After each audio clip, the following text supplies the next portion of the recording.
Okay, we are This meeting is being recorded. We are recording. Okay, thank you, Maria. All right, I'm just going to read the statement. This meeting is a discussion among commissioners and select presenters. The public is welcome. Items scheduled may be moved or discussed during a different portion of the meeting based on circumstances and availability of speakers. At this time, this meeting will be hybrid. The commission meeting will have a physical location at the city and county building in Cannon Room 335, and members of the public may provide public comment in person.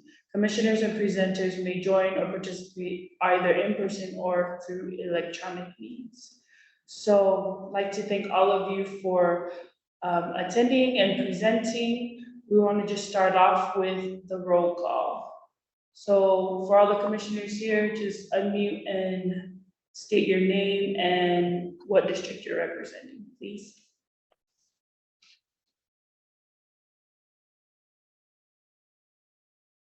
I'm Shauna Dumbia, and I represent District 7. Nicole Salazar, I represent District 5.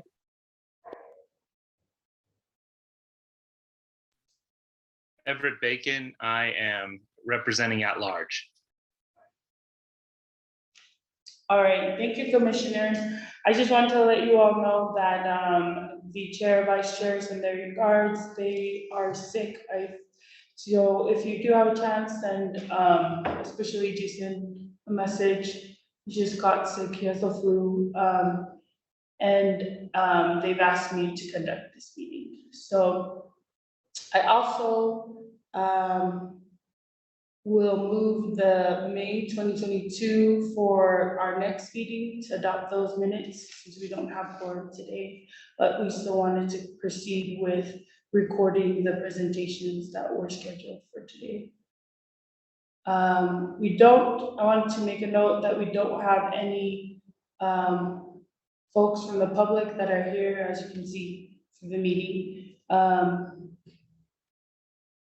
So there is no public to make any comment. All right. The majority of our folks attending today, we have the privilege of listening from is the Love Your Block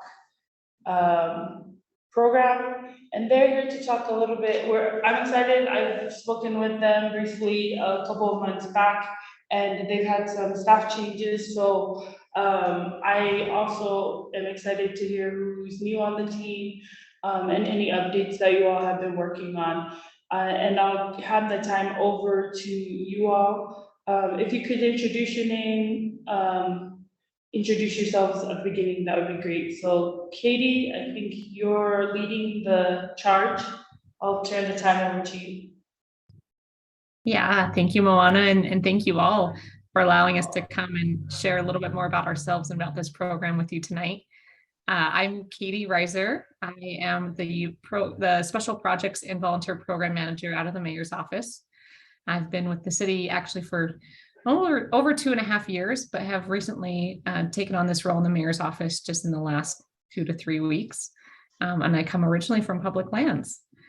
And I have with me today, I can let them introduce themselves, but Chamali, Annie, and Ravi, as this Love Your Block team transition, we've refilled a couple positions, and this is Chamali's first day of work with the Love Your Block program. So this is quite the treat to come and speak with you all. And this is Annie's second day. So we're really just rolling them right in. And Ravi's been with us at the inception of this program and has really been the backbone to developing and implementing this new Love Your Block program.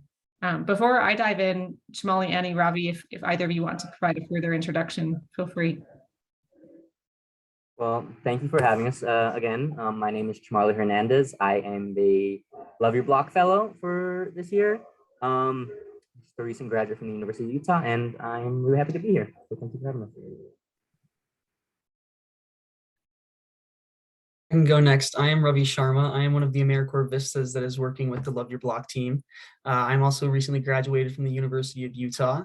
And like Katie mentioned, I started with the team back in December when this grant first started, but I'm really excited to have my new teammates with me here tonight. everybody. I'm Annie Mangus. I am the other AmeriCorps Vista for Love Your Block in Salt Lake City. I also just graduated from Appalachian State University. I'm currently in North Carolina, but making my way towards Salt Lake City this Thursday. So yeah, thank you all so much for having us. Mona, I think you provided me screen sharing capabilities, so we're just going to pull up a quick set of slides to share with you all.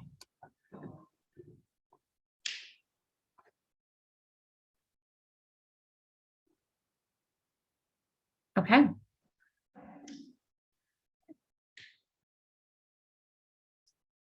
I'm not sure if anyone on here so far has heard about Love Your Block. We are a new initiative coming out of the mayor's office. Team from Public Lands, the Homeless Emergency Response Team, and the mayor's office came together last summer to apply for a grant opportunity through Johns Hopkins University through the Cities of Service program. And we were awarded funding on a 2-year grant cycle to pull together a team comprised of AmeriCorps Vistas and an internal city fellow to design, develop, and implement this new Love Your Block program. This is really a multi-departmental effort to pull this together. And some of those key components or key individuals from across the city come out of the Public Lands Department, the Mayor's Office, the Homeless Emergency Response Team, and the Office of Sustainability.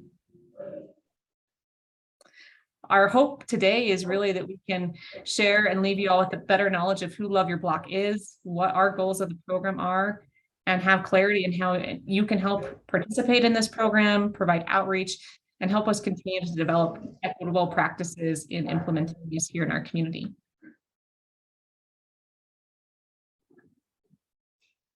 So like Katie mentioned, Love Your Block is funded by Johns Hopkins University. We received a grant from their Cities of Service program. And what's nice about that is it gives us money that really allows us to experiment with. These aren't taxpayer dollars. These are not public dollars that we are, publicly accountable in how we spend them. This is money that we are allowed to really give to the public for their purposes and for their uses. And here it's stipulated really that this money goes to community-led projects to combat blight on the West Side. When we were first tasked with this project, Cities of Service had us define blight, and we first defined it as really anything that displaces people or their sense of community in their neighborhood. And as we've interacted more with the community and received feedback from them and been told by our grant funders to kind of narrow our scope, we've learned that really safety is one of the primary concerns for a lot of residents on the West Side and one of the things that displaces them the most.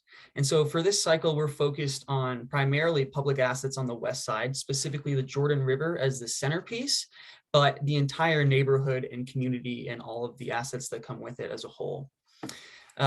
We're committed to activating these communities with these community-led projects, such as revitalizing public spaces. We're hoping they can instill a sense of community ownership in the river and the neighborhood at large. They can forge relationships between neighbors and also city government officials, and really just inspire the community to sustain some of this infrastructure for years to come. Some of the things that we've accomplished so far, we started a lot with listening to the neighborhood, listening to members that live in Glendale, particularly where we're starting this project, to understand their needs. We canvassed several streets in the neighborhood, knocking on doors to ask questions. For a lot of these people, it was the first time they'd ever had a government official come and actually come to their property and ask them for feedback, instead of really the opposite way, where most people are used to going to a public institution and having to ask for a meeting time. Obviously, some people were a little surprised at first to have us knocking on their door, but most of the conversations were extremely positive or really valued in general. We also held an after-school event at the local library, the Glendale branch, to hear the thoughts from the school-aged children. There was about 25 of them, aged young grade school up to maybe first or second year of high school. They had been bussed in from across the community, and it was awesome to hear some of what they currently like about their neighborhood and also what they'd like to improve. For example, believe it or not, one of them wanted more schools in the neighborhood. We were kind of happy to hear that. We've also been engaging with several community groups and city council members in the neighborhood, particularly Councilmember Pui. He's been a great help and a strong advocate for us so far. We're excited to continue collaborating with him. And really, as we've heard these thoughts, we've been able to continue adapting the project to better fit the needs that the community is expressing to us. We joined the Utah Food Bank and other community leaders to distribute food in Glendale, and we've been attending morning parent meetings at the Glendale Learning Center. Some milestones, like I mentioned, were the library after school event. It was, again, really exciting to just hear about people's passions for their open spaces. These kids really love their parks. It's a space where they get to explore and enjoy, and they definitely want more of them. We were invited by the Seven Canyons Trust to participate in a river cleanup. We presented to the city council in the spring to let them know about our updates and continue to garner some support from them. And we've had several tabling events with community organizations such as Neighborhood House, University Neighborhood Partners, Heartland Food Distribution, the city's community commitment program fairs, as well as at the Learning Center. Some of the biggest partners that we found in the community so far have been the Glendale Community Council, particularly Turner Bitton. He's someone who's very well connected on the west side and has led us to a lot of other community leaders and sources of support. University Neighborhood Partners is also a big support for people on the west side. I took the West Side Leadership Institute course this spring, and it was great to connect with residents and other leaders and really learn about ongoing projects in the west side that are already taken on by community members. Obviously, the Community Learning Center is such a great public space attached to the schools there for community members of all ages to come and learn and really join each other for different events. We've been tabling with Neighborhood House and getting connected through other partners that they often interact with. And then, of course, the public libraries have been a great help. They're very centrally located and very accessible to everybody. Finally, one of the things that brings us in front of you today is that this project really is more than just providing money to community members, because every community member would like more money, especially right now, given rising costs and everything. But this project is founded in equity, and we use equity as our north. We have formed a team made up of very competent professionals and new and rising professionals from various marginalized backgrounds. You know, we're focusing on this program and the policy based on some of our own lived experiences, in addition to the knowledge that we've already learned from many of these other people. We have done extensive demographic and historical research on the neighborhoods. Obviously, Glendale and the west side is a historically marginalized neighborhood in Salt Lake for lots of different reasons. And we hope to have a strong emphasis on policies that reduce harm, but we recognize that before we can even do that, we have a long way to go to reestablish and honestly establish in the first place and build trust with these members of the community. By applying this equity lens to our work, people that are doing this work in majority identities are also gaining a greater understanding of, the folks and their experiences on the west side, folks who are, of color, queer, unsheltered, lots of different identities that have caused them to unfortunately be pushed by the wayside of many institutions. One of the biggest examples that a lot of people have, or maybe members of our team have expressed recently, is the fact that individuals with accents can be perceived as less professional, despite the fact that many of these people we're working with in these community organizations are far more educated than I am. They have multiple degrees, they've spent decades in their professions, and simply the fact that English isn't their native language often is perceived as a mark against them. And this can be true regardless of the industry you're in. It's little things like that that can not only help provide a platform for marginalized communities, but also give experience to majority communities to better understand our experiences. Now, while this was some of the nitty-gritty, I want to actually explain how this project really works. I know that was a lot of information, but here are some of the general details of what we hope to accomplish. The first facet of this program is, again, community engagement. Working with trusted community leaders and partners to introduce this program to the neighborhood and also listen to the needs expressed by Westside communities to truly understand these people for who they are as the experts of their own neighborhoods, to consciously work and connect with these historically ignored populations, of which there are a disproportionate amount of on the West Side. The second part of this is the money. We have a grant application that we've opened up. This first phase has $5,000 total. In June, we opened our micro grant application. The grants will be a maximum of about $1,000, but if people apply for less, then we can give out more money up to this $5,000 total. And in May, we had a few grant application workshops to work with interested partners, and we're hoping to have a few more throughout June and until the application closes in July. Once the application closes and we've select winners, we'll have phase 1 of projects beginning, and then those will be completed by October. And upon the completion of this, we'll have additional grant cycles to distribute the rest of our money. We have another $25,000 allocated in our budget to give to the community. And so this is our first small cycle. And our hope is to, once we've established this as an idea within the community, expand it and grow it even further and give out more money as there's more demand. So we're going to be covering, this image right here displays our areas of interest, specifically the Bend in the River, Modesto Park area, Poplar Grove. Within the application process, we will be prioritizing projects within this specific area.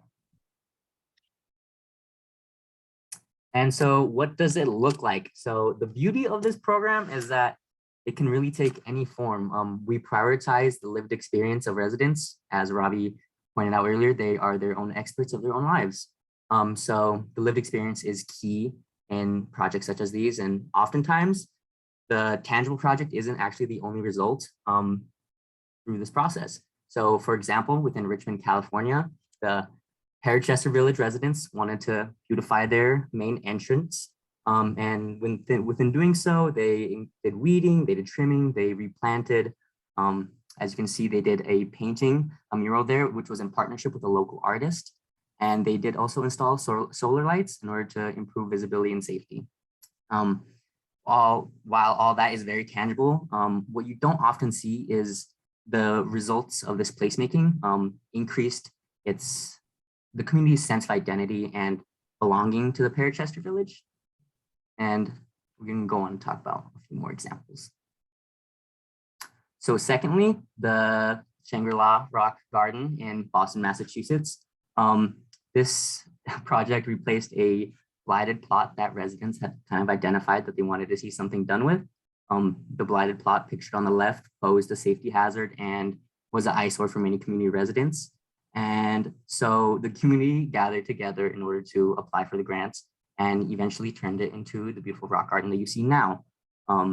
This rock garden not only doubles as a beautiful space, but also is a space that community members can get involved in. What's not pictured in here is there is a additional tool shed that residents and community members are able to use in order to kind of take on additional projects. So these projects can also just kind of increase the bandwidth the community can have and its own reliance on its own supplies. And lastly, Keefe Ave Pocket Park. This pocket park was created from 6 lots that were underutilized. These lots had attempted activations before, but it never quite turned out. And when Love Your Block stepped in with a few other partners, they were able to turn into such a beautiful park. Pictured on the left was State Prior, and on the right, you can see that the path has been redone, native perennials have been installed. Additionally, not pictured in here is some more solar panels for lighting and an ADA accessible picnic table. So this project resulted in a large space where community members could actually find a sense of belonging and accessibility for all those of different abilities and different ages, and overall just increased its inclusivity of the community. All right, so I'm going to get into some of the potential projects that the Love Your Block mini grant recipients could potentially undertake. Just some examples, really. So things like painting park benches or tables, that general beautification of green spaces, creating community gardens and small food pantries. We could create a community tool like lending shed, like Jamali touched on earlier. Community cleanups, painting murals, environmental remediation. beautifying neighborhood entrances, and a couple more specific ideas are creating a welcome sign to the Poplar Grove area, and then getting a small plot of land where we could create a safe and fun environment for kids to hang out in. So lots of ideas, potential projects that we could undertake. And then how can you all specifically as the Human Rights Commission and just as community members, how can you help us in this mission? There's a lot of ways you can help. So you could share information with stakeholders and community members, recommend an area specifically to remediate. You could apply for a microgrant yourself, or if you're in another group that is interested in doing something like this, you could do that.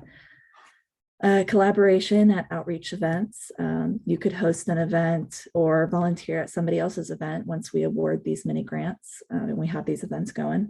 And sending community referrals. So really the main ways that we're asking for your help is through marketing, communication, and volunteer work. Like my team members mentioned a couple of times, we're currently in a mini grant application cycle. It's going on for the month of June. And so we need a lot of help getting the word out to the community that this is something that they can apply for right now. These grants are available. And just for kind of a general FYI, we try to eliminate barriers for applicants in a few different ways. So like Ravi mentioned, we have those grant writing workshops that we do because grant writing is a really specific tool that not everyone is trained in. And so we're trying to eliminate that barrier in that way. Additionally, we allow applicants to submit an application in any language and in any format.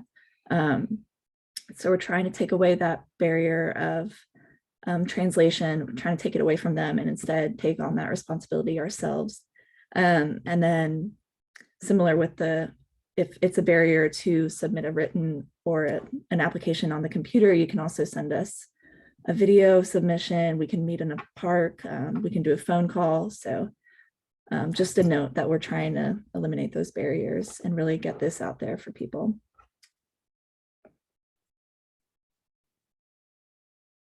And so now a couple FAQs. Before I get into those, you can see there we have our group email up there. That reaches all of us. That way you can get hopefully the quickest response. If you have any questions or if you want a point of contact to provide to anyone you think might be interested in either asking us questions or applying, please feel free to hand that out. Some of the questions we get a lot are if you can apply for more than one grant.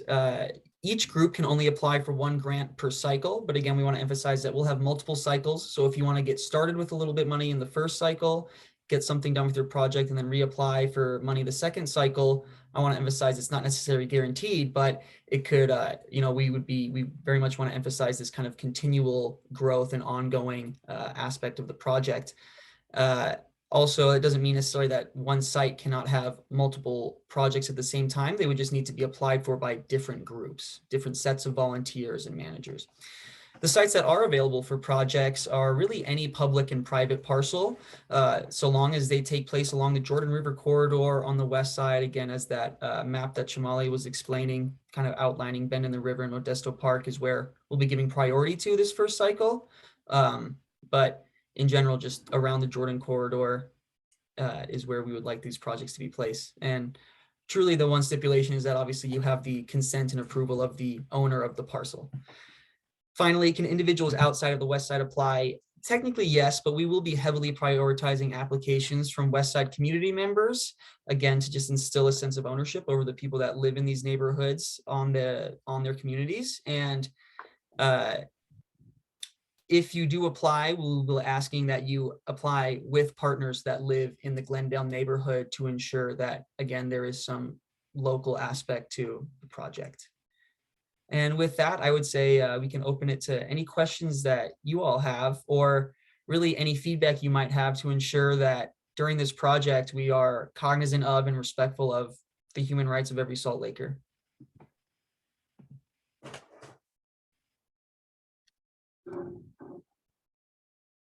Thank you for that Katie presentation. Reiser, This is she, her. fantastic. SLC Public Lands Mayor's Office has stopped screen share. The question I have is regarding the grant writing workshops. I do know a few groups in Salt Lake City. They're all relatively small groups that I think could really benefit from something like that. And some of them may even want to go on to pursue applying for one of these grants.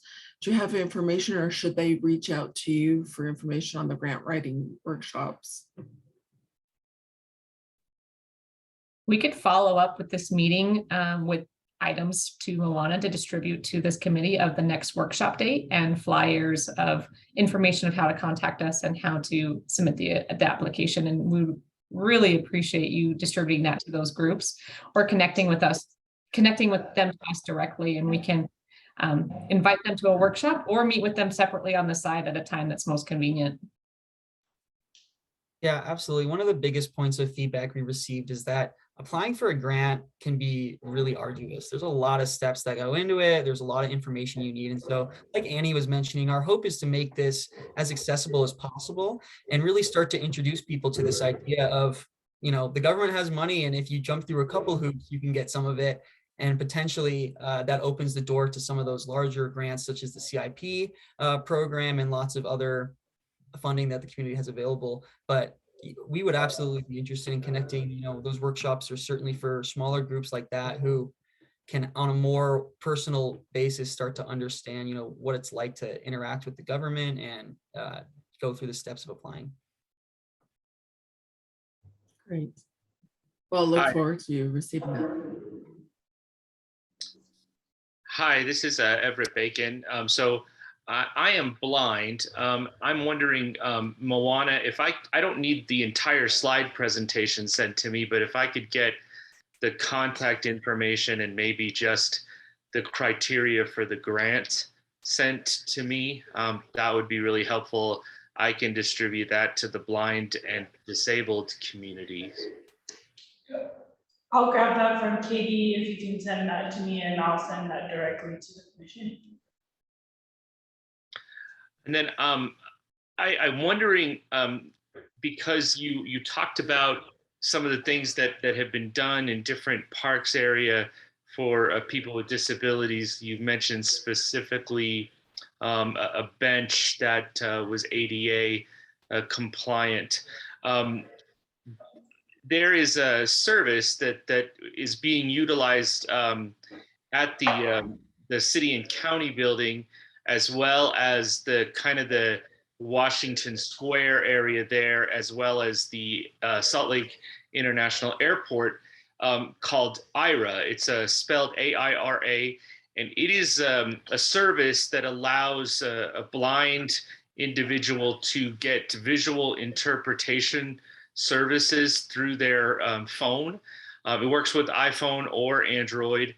And so basically what the gist of it is I can access an agent, and that agent can see through my camera and give me visual information, what's around me, directions, etc. Could read things that I might need read, all of that.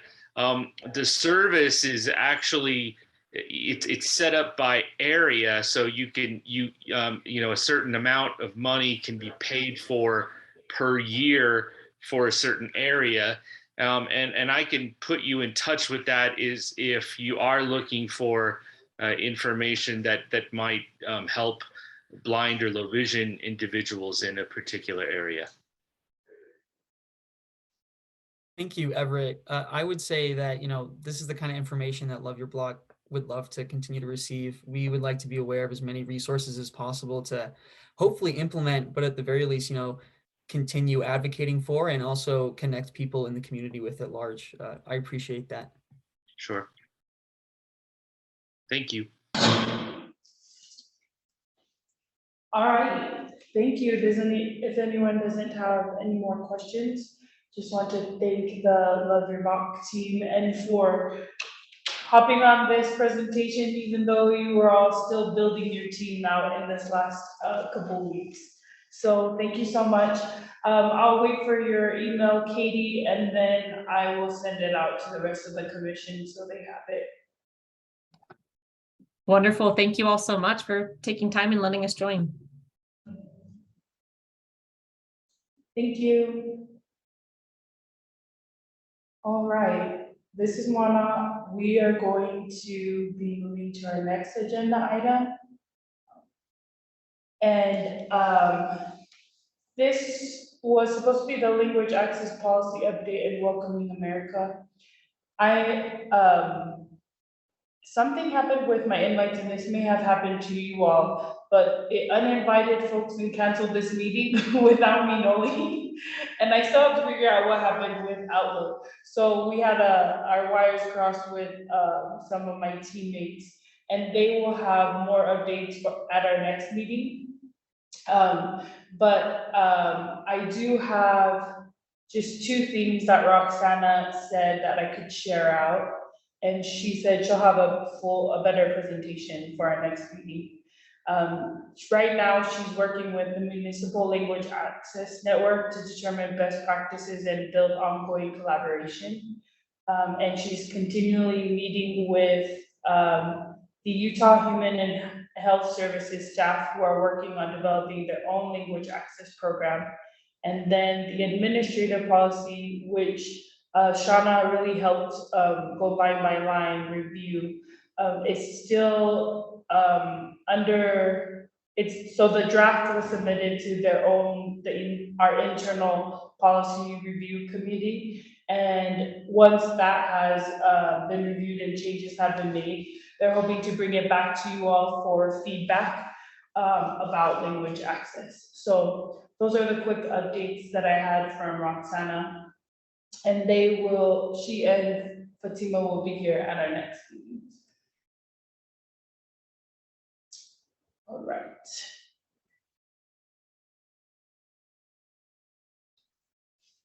And we'll move on to our next agenda item,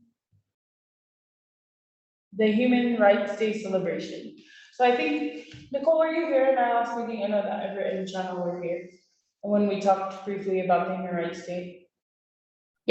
I was here. Okay. I just wanted to give a few updates on that in terms of site location, that possible places. And then one of the things that we talked about with the chair and vice chair after we had this larger meeting a couple of weeks back was making sure that there's still a hybrid component. And so we'll have it live streamed.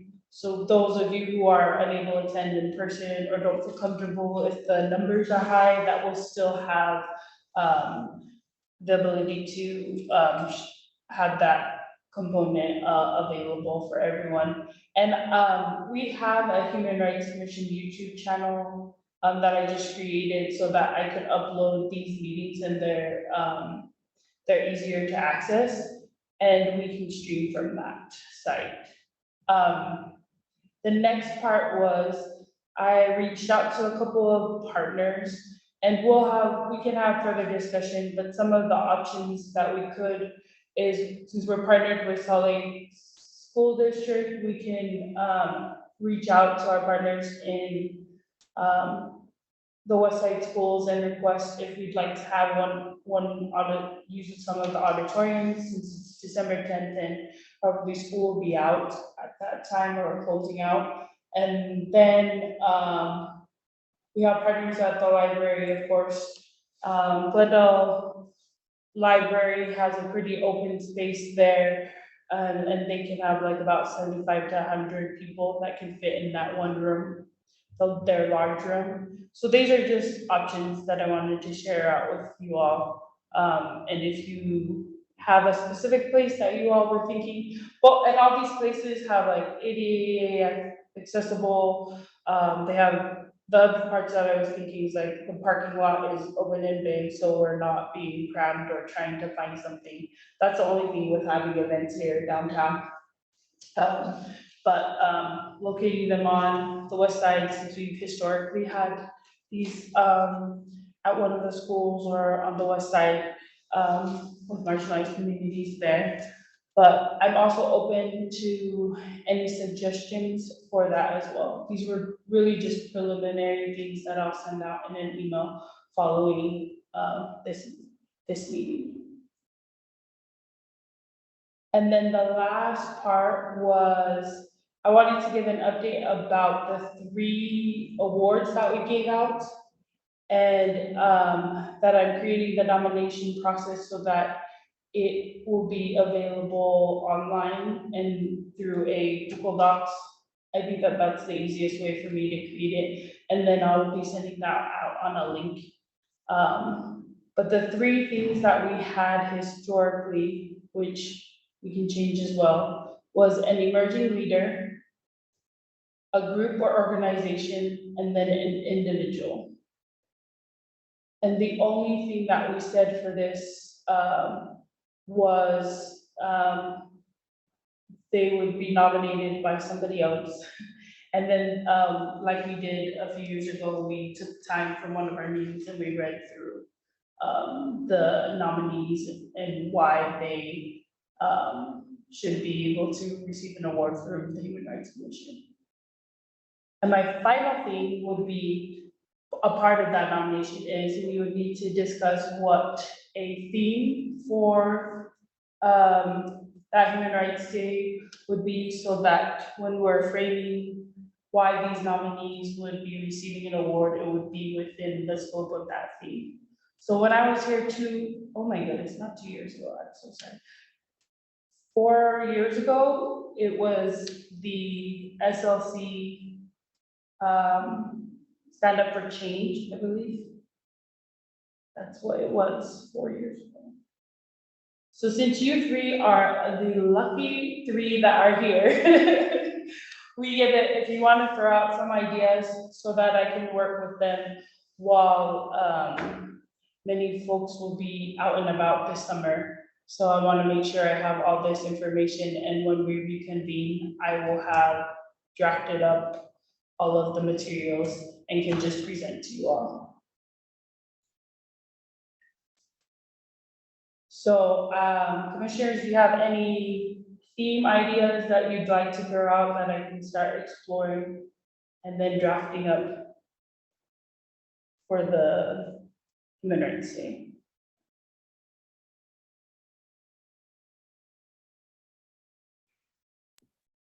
What about something along the lines of building community or lifting community? Like that. Maybe.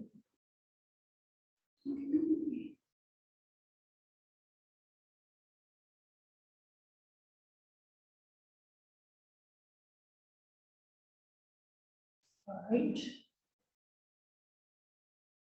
Any other ideas? Something around maybe raising expectations within the community.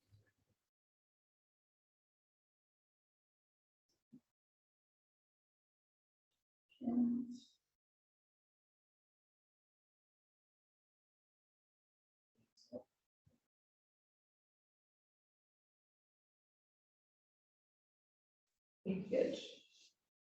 Like that.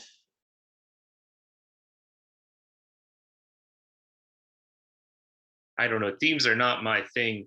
I did want to tell you, there is another location you might consider. Okay. You picked me up there once. It's where I work at the Division of Services for the Blind. We have an all-purpose, multi-purpose room that can easily holds a couple hundred people.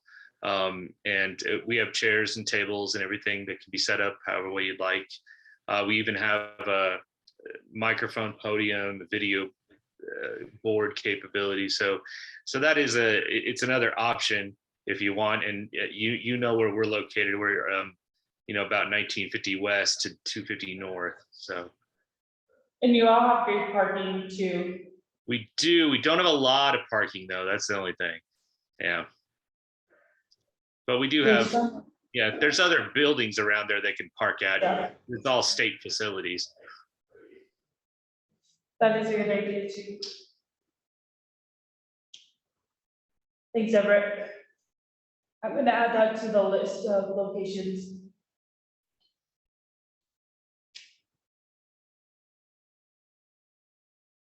Right. Let me see. Sorry, I was checking out the UN's website on what their past themes have been. Because ours have sometimes coincided or at least mirrored some of their past themes. The one last year was all human, all equal, which is pretty cool. But I like the idea of like building community of some sort.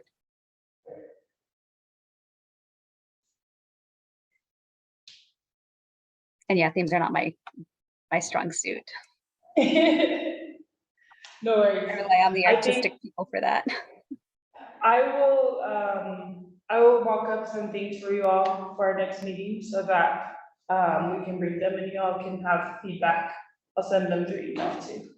Thank you for your help though on this portion. Were you all okay with, oh, Everett, were you, No, I was just listening. okay. Were you all okay with those 3 award nominations, those categories? Yes. Okay, well, so we'll continue with that. And then I will set up all the links. So by the time we meet in the next round, I just want to make that push and go live as quickly as possible because I remember we needed some time to review the applications. So, yes, I'll have more updates for you on Human Rights Day. We're gonna maintain and keep this section on the agenda so we can touch base on any of the larger themes for the preparations. All right, so our final, we're just breezing through. I want you all to have a good evening and it's sunny outside. So we'll move on to our next agenda item. I know that the chair and vice chair wanted to be here, but they both are sick. We discussed about having the format for these to continue as hybrid. And I think since they're not here as well, and everybody in the last meeting wanted to continue as hybrid, still allowing us the possibility if folks wanted to come here. I think if anybody has something different on those lines, we can discuss it again in the next meeting when we have a quorum. And this is from the chair and vice chair. They were okay with having a recess during July. In all honesty, in my experience in the past, July was very low attendance as people are going out of town. And then the other portion for me, it would actually allow me to complete some paperwork and update the website with all the work that we have been doing in this first portion of the year. So the chair and vice chair were okay with it, but they wanted to know if you all were okay with not having a meeting during July and reconvening in August. So if you all could vocally say That's fine. yes or no. Okay, Sean, that's fine. I actually was going to miss the next meeting because I have a conference, Yeah. and so that's great. Yes, thank you. Okay. And Nicole, you're okay with the recess? Your children are also on summer break? Yeah, we're gonna be in San Diego that week. So we're gonna be out also. Okay. We're actually so- a conference, just like Everett. So that's great. So I will let them know. We will reconvene in August. I will have all of these, and what I also am going to be doing, and I'll probably ask for feedback. If I do ask for feedback, it'll just be individually through email, and you won't have to fully reconvene. Try to revamp the web page so it's more accessible and to show the things that we're doing as a commission, as well as preparing the end of year report for the mayor and city council. So I just want to organize all those things while you all are having fun in the sun. And I too will also take some vacation time. So thank you. I think that is the only thing for that agenda item. And then let's move into updates from the subcommittees.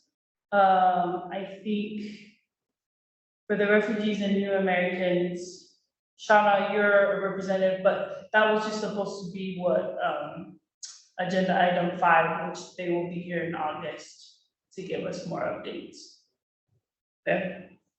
And then CDOS, we're still in the same place because they're still working on the budget.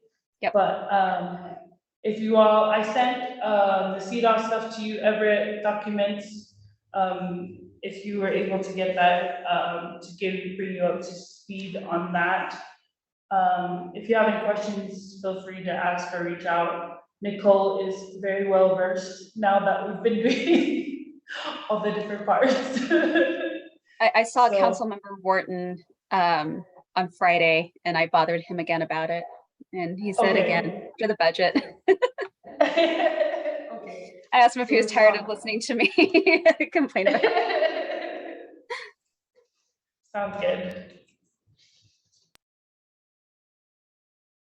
All right. And then Jason wanted me to share this.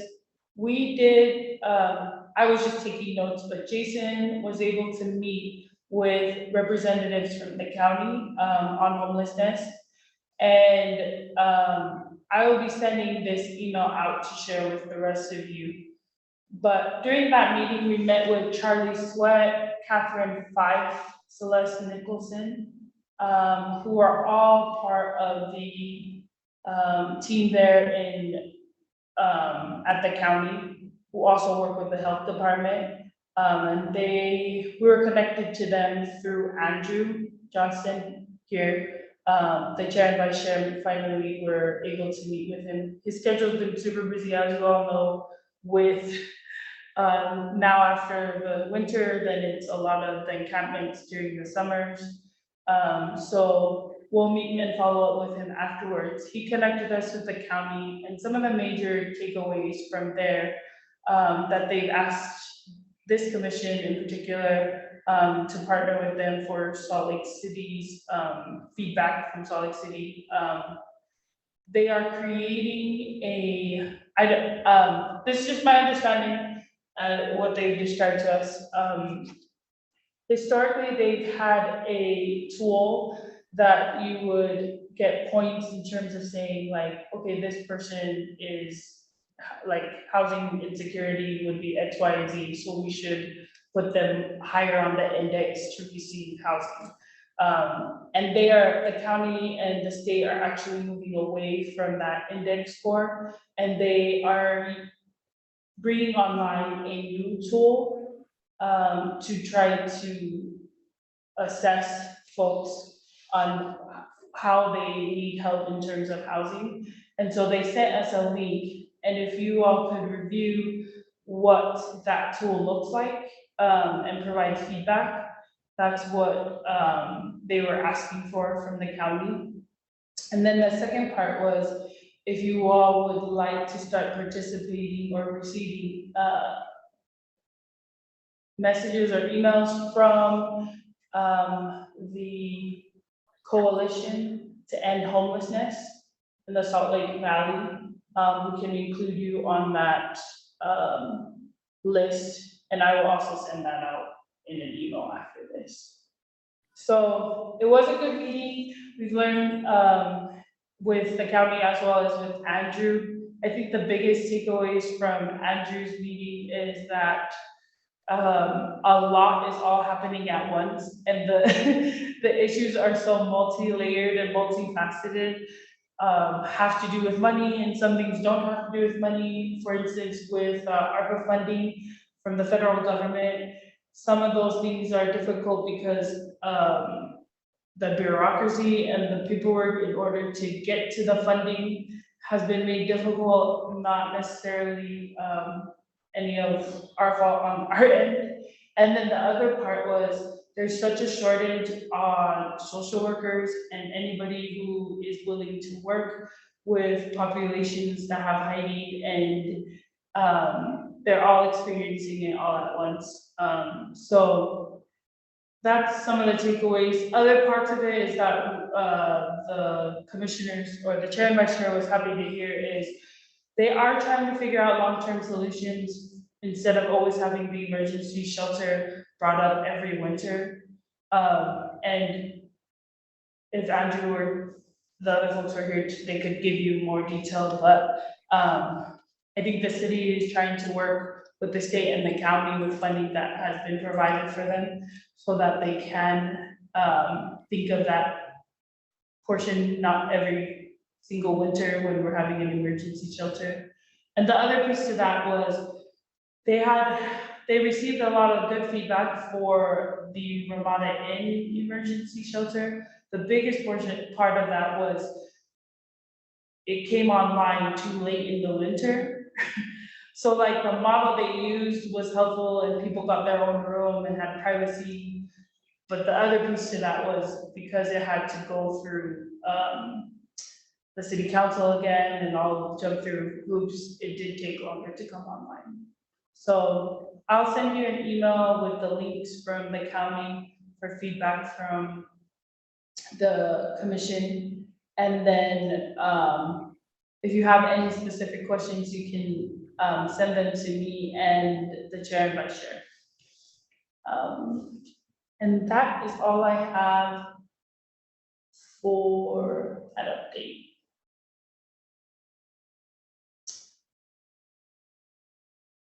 All right, let's move to our final agenda item.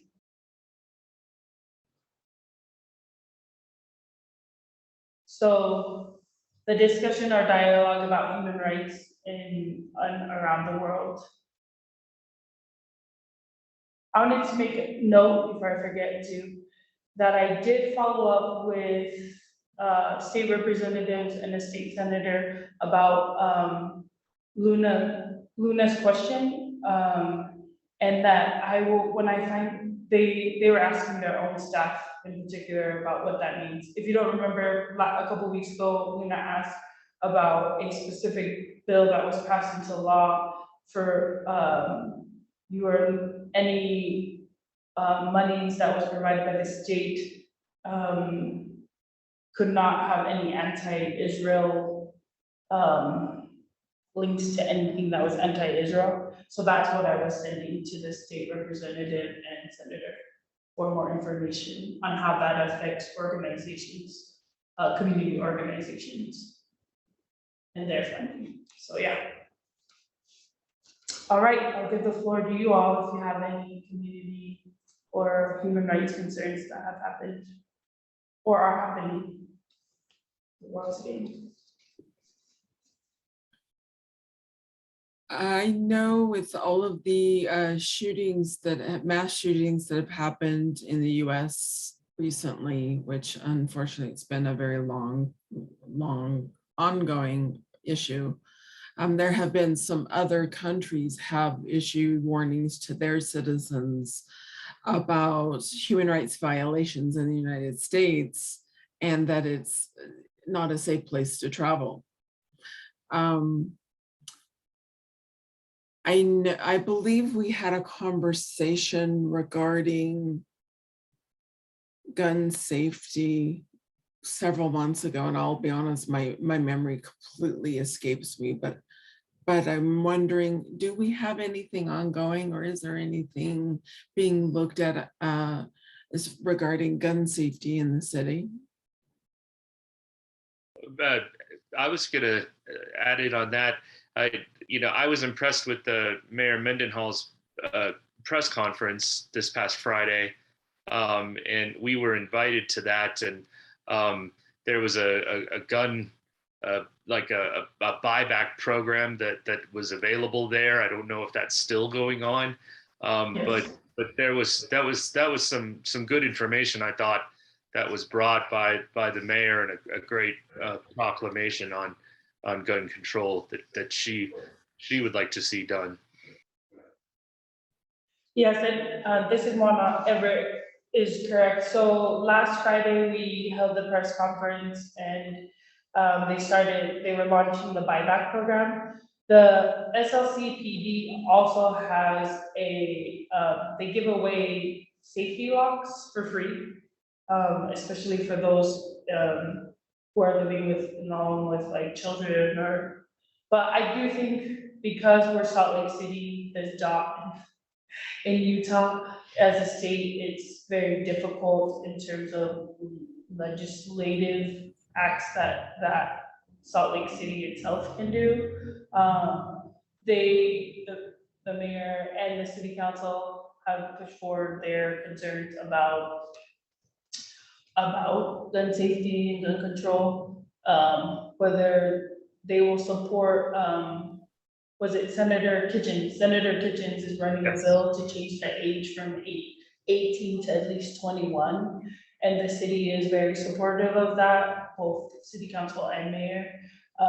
If that will pass in the legislature, that's a whole other thing. But that's what they've tried to be very local and do these programs, which I am also told it's hard too, because many of with the buyback programs, it's folks that are already similarly minded that are going to use these programs, but at the same time, that's what is in her own power, and she wants to make sure that at least she's providing options for folks who do want to have one less gun on the streets. And that's what SLCPD said, is that what it does help is if there are old guns or there are guns people don't want to use, it's decreasing the amount of guns that are out there that can be stolen as well, since some folks don't use a gun and then people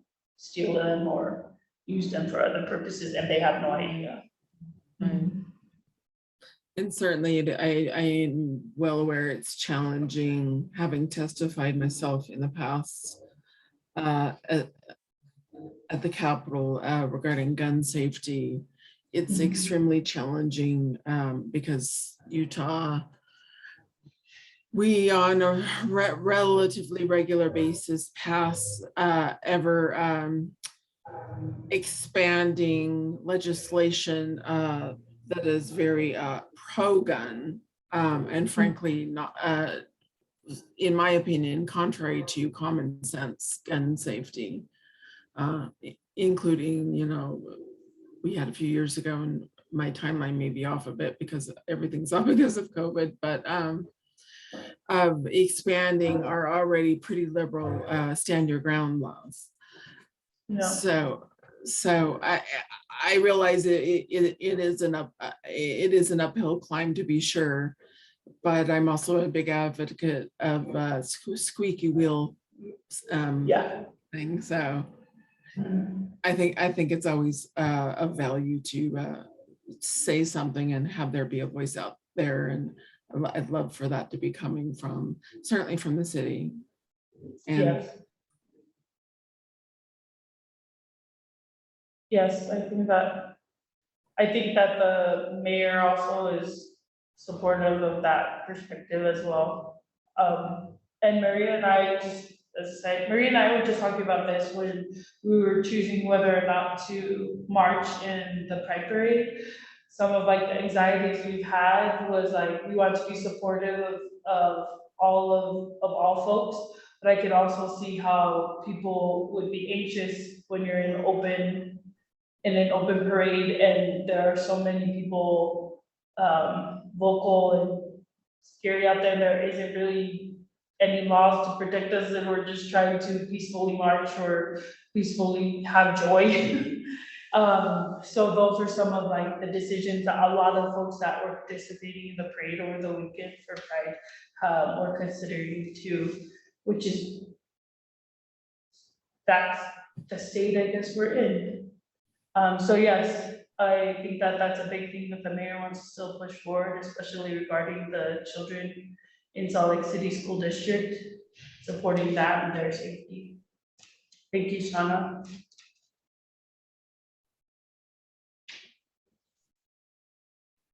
Were there any other topics that anyone would like to discuss?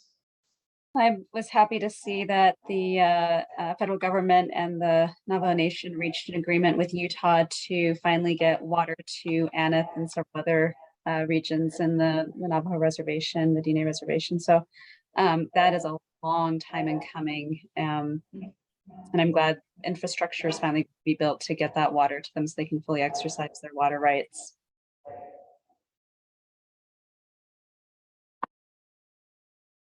And in Montana, they gave land back. Yeah, so it's also possible.